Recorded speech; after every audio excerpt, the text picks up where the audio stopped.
All right, today we have two offerings from Iron Spear Outfitters. This is the Quartermain V2 and the Group 14. These are both super cool designs and just different enough that I want to talk about them. I feel like every design should be highlighted. It doesn't matter how small of a deviation it is from maybe the status quo or whatever is expected of our gear today, but I think that those slight deviations are what fill the gaps in very specific niches and can help somebody that is looking for something uber specific and is just not satisfied with what they've seen on the market today. So first, we're gonna go over the Quartermain V2. The Quartermain V2 is a very nice fixed blade.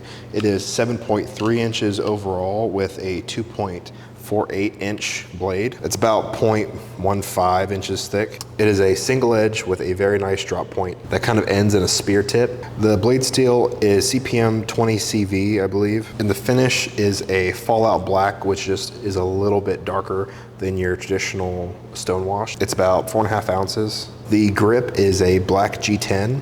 It's a 3D CNC texture with a really nice curved puño. The Quartermain gets its name from Alan Quartermain, which is the lead character in King Solomon's Mines. If you're not spun up on the history of that, definitely look into it. This was designed by Jake Hoback, which you might know some of his other work, specifically for Iron Spear Outfitters. And very easily, this is top 3 carry blades of all time. It's so comfortable and it's so convenient. And whenever I want to talk about something, I will usually use it to an extensive degree. I've not been able to put this through any hard use yet, but on the day-to-day, this is my self-defense pocket blade. It has the belly that you see in most game processing blades. It feels like it was made for my hand. It fits in my hand so well. Something that is also very cool about this blade is the sheath. The sheath is ambidextrous and is this really cool, like 3D printed water-based polymer. I don't like Kydex. Like Kydex is kind of just the staple now in the industry. I just don't really care for it. But this is a really cool solution that I didn't know existed until I got this blade from Iron Spear Outfitters. It's incredibly smooth. It's very comfortable to wear. It doesn't rub. It doesn't snag. It has this ferro rod integrated into the sheath that works really well. Obviously, you can see the Discreet Carry Concepts pocket clip. I can carry this deep in my pocket and it doesn't really attract any attention. My shirt usually covers it. Another thing that I wanted to point out is the retention. A lot of blades you will see, they rely on the friction between the blade and the sheath to hold it in place. But as you can see, there's a divot here in the G10 and that locks into place perfectly with the sheath. And you can hear it click. So it sits super secure, but it's also very smooth to draw. There is obviously a friction point and it's right here where the jimping is, but it doesn't rely on solely the surface-to-surface contact to keep the blade in place. This is very versatile, but just for me personally, this is exactly what I want in an everyday defensive blade. It's just a really, really good tool. So we went over this, let's go over the Group 14. All right, so this is the Group 14. This is the non-metallic offering from Iron Spear Outfitters. Obviously, there is a trainer available. This is G10, it's the FR4, meaning it's the fire-resistant category. But as you can see, it is a cross between a Roman gladius, which is where you kind of get that dagger shape, as well as a common letter opener. Another thing that I like about this is a lot of G10, they're very thick and the tip is not very sharp. They can do damage, but it's not as pointed and sharp as I would like it to be.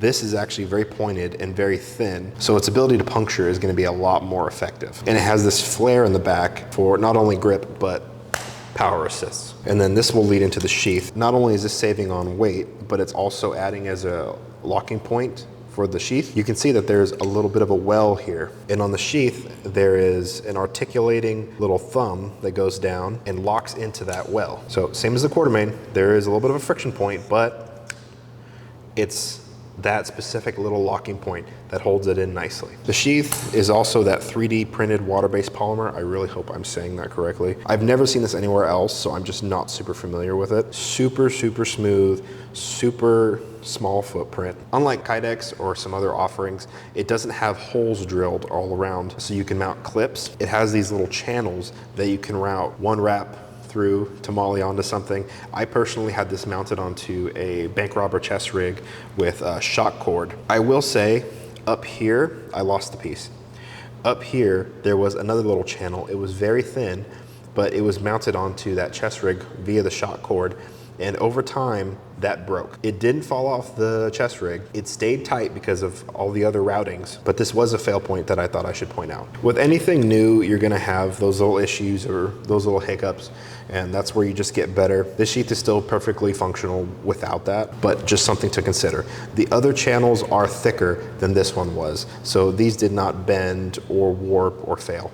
The trainer is the almost exact same footprint as the Group 14. However, like all good trainers, it stops maybe 3/4 or an inch before the actual point of the blade does. Both these blades are in my everyday carry. This is a very cool non-metallic option. I would definitely consider this if you were looking for something that's low profile and virtually non-detectable. You can also stick Velcro onto this and place it into your plate carrier. Iron Spear Outfitters does a very, very good job about putting all of the information about their products on their website. Their blog and their learning section has a thorough breakdown of all the materials, measurements, weights, and reasons why. And for somebody who's a geardo and likes to nerd out on stuff, I really, really appreciate that. So go to ironspearoutfitters.com to learn more and consider picking up a new blade. Along with these blades, Iron Spear Outfitters also makes antennas.